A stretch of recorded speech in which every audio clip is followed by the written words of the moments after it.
It's always exciting when new details about Jewish presence in the land of Israel in biblical times are unveiled.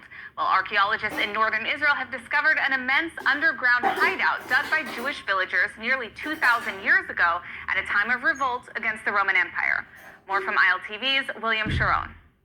Archaeologists say that the labyrinth comprised of narrow tunnels and bigger rooms was evidence that the Jewish communities, as far as the north as the hills of the Galilee, where Jesus is believed to have preached, prepared for the Roman legions quashing rebellions closer to Jerusalem. They carved a hideout that wins at least 100 meters under their village.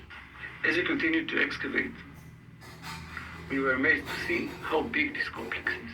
It's not just this room, there's another room behind us and another room behind the next.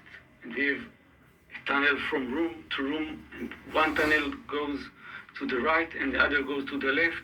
Cramped burrows, too tight for an armed legionnaire, run between larger cavities where there is room to stand.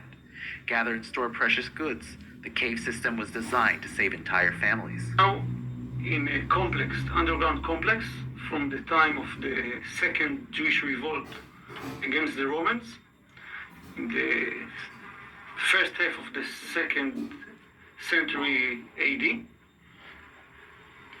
we are in a shelter that was dug beneath the Jewish village that is here 5 meters above us.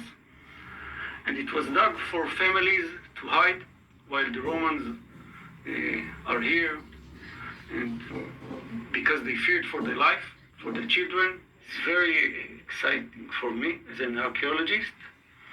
And I think for all the people to come here and have the opportunity to come and hold the ancient history in their hands. There were two ill-fated revolts against the Romans in the Holy Land during the period culminating with the destruction of the Second Temple in Jerusalem in the year 70. Decades later, famed leader Bar Kokhba led an uprising that was eventually defeated.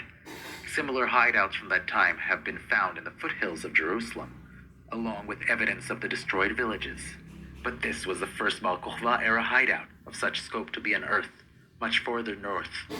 In a spot called Hakuk, there were no signs of destruction, suggesting that the fighting did not reach that area.